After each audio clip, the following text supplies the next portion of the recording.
बच्चों, हिंदी स्वरूपा चैनल में आप सबों का एक बार फिर से स्वागत है।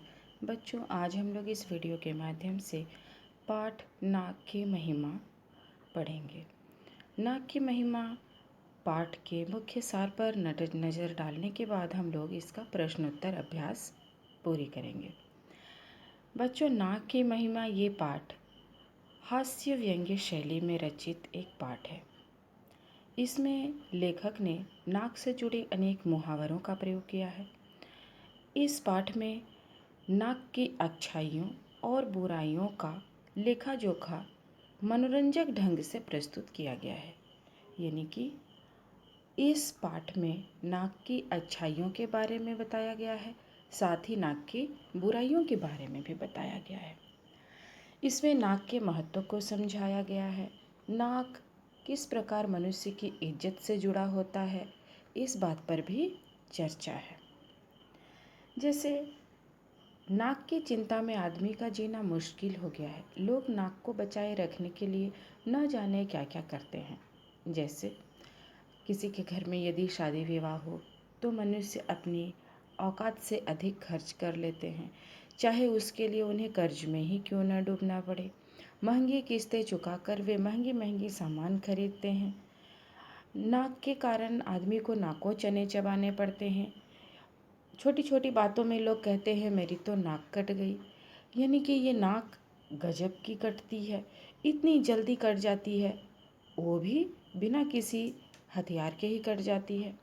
यदि किसी घर से लड़का या लड़की रूठ कर भाग जाए तो कहते हैं पूरे खानदान की नाक कट जाती है, और जिसकी नाक कटती है वो दूसरों को नाक कटा देखकर और भी खुश होता है।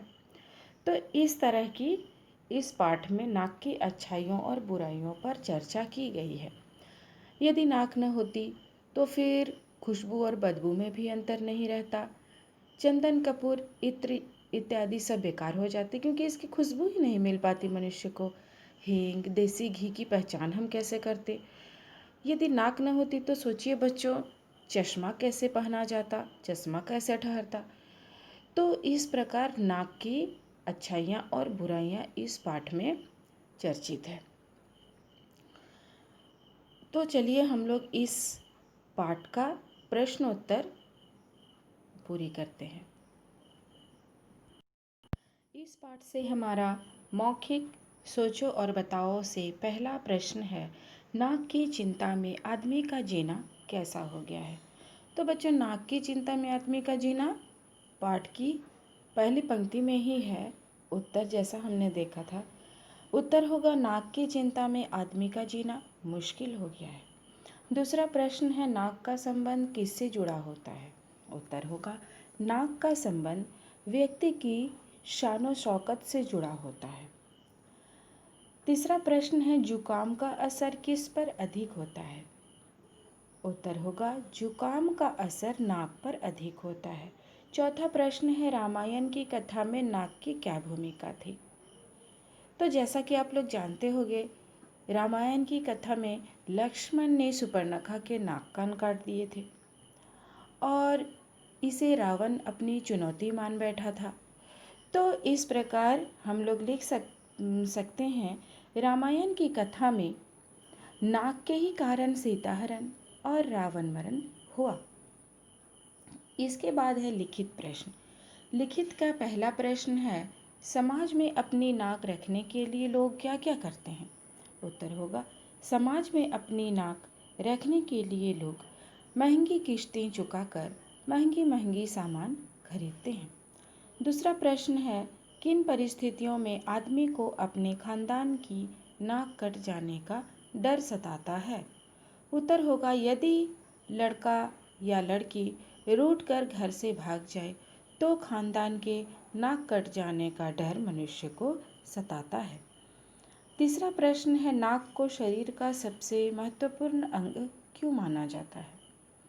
उत्तर होगा नाक को शरीर का सबसे महत्वपूर्ण अंग इसलिए माना जाता है क्योंकि नाक मनुष्य की सुंदरता को बढ़ाता है, नाक मनुष्य की इज्जत से जुड़ी होती है और नाक मनुष्य के स्वाभिमान का प्रतीक माना जाता है। प्रश्न संख्या 4, लोग दूसरों के सामने कब नाक रगड़ते हैं?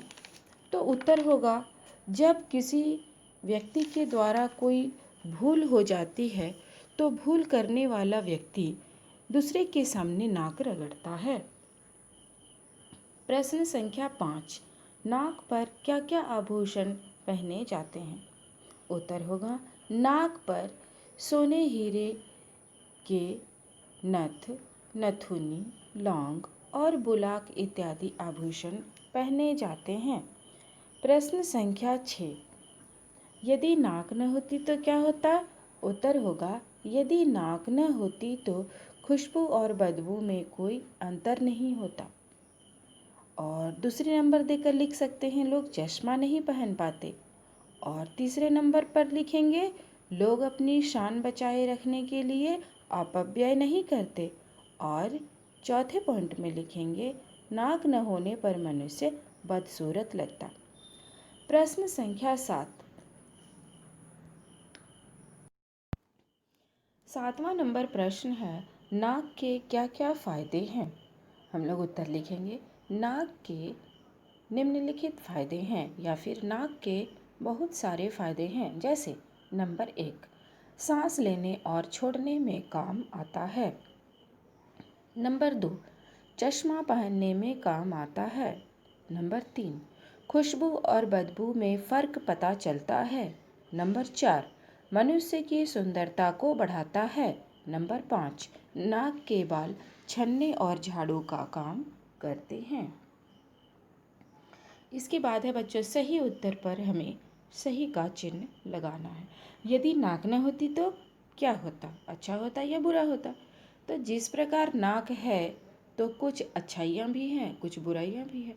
उसी प्रकार यदि नाक नहीं होती तो नाक होने पर जो अच्छाइयाँ हैं वो बुराइयाँ बन जाती और नाक होने पर जो बुराइयाँ हैं वो अच्छाइयाँ बन जाती।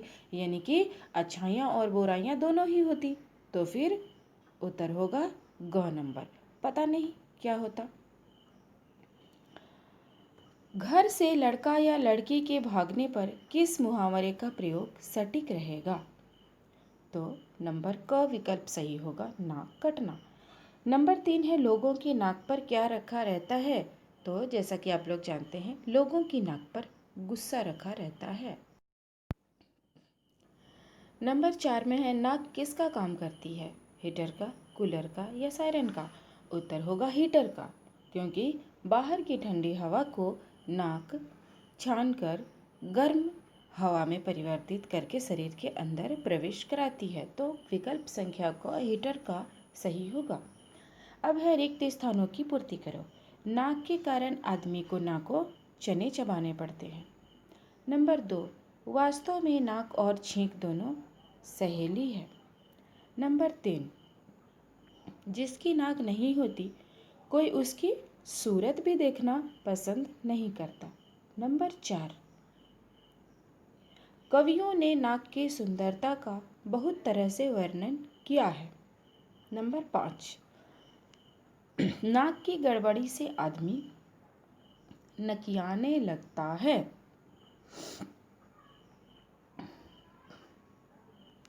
अब है भाषा की बात। भाषा की बात में भाषा की बात में नंबर 1 में 4 मुहावरे दिए गए हैं। इसका आपको वाक्य में प्रयोग करना है। नंबर क में है नाक कटना, तो इसका वाक्य होगा इस लड़के ने तो खानदान की नाक ही कटा दी। ख नंबर में है नाको चने चबाना, मालिक के व्यवहार से नौकर नाको चने चबाकर रह गया। नंबर ग में है नाक रगड़ना, छोटी सी एक भूल के कारण राजू कल से राजन के सामने नाक रगड़ रहा है। नंबर घ, नाक में दम करना, इन बैलों ने तो नाक में दम कर रखा है। अब 2 नंबर में है इस पाठ में कई विदेशी भाषा के शब्दों का प्रयोग हुआ है, उन्हें छांटकर लिखिए। तो इसे हम लोग कितने सारे शब्द लिख सकते हैं, जैसे टीवी, फ्रिज, एसी, बॉस, मुश्किल, अजीब, बेखबर, खुशबू, बदबू, चश्मा और हीटर, ये सारे शब्द पाठ में प्रयोग हुए हैं और विदेशी शब्द हैं। अब तीसरा प्रश्न है, इस पाठ में नाक से संबंधित मुहावरे आए हैं। तो आप आँख से संबंधित 3 मुहावरे लिखिए। 3 मुहावरे। नंबर 1, आँख मारना। नंबर 2, आँखों का तारा। नंबर 3, आँखों में धूल झोंकना। पहला का अर्थ है इशारा करना, दूसरा का बहुत प्यारा और तीसरा का धोखा देना। इसके बाद है विलोम शब्द लिखो। शुभ का अशुभ, लाभ का हानि, अच्छाई का बुराई, रूठना का मनाना।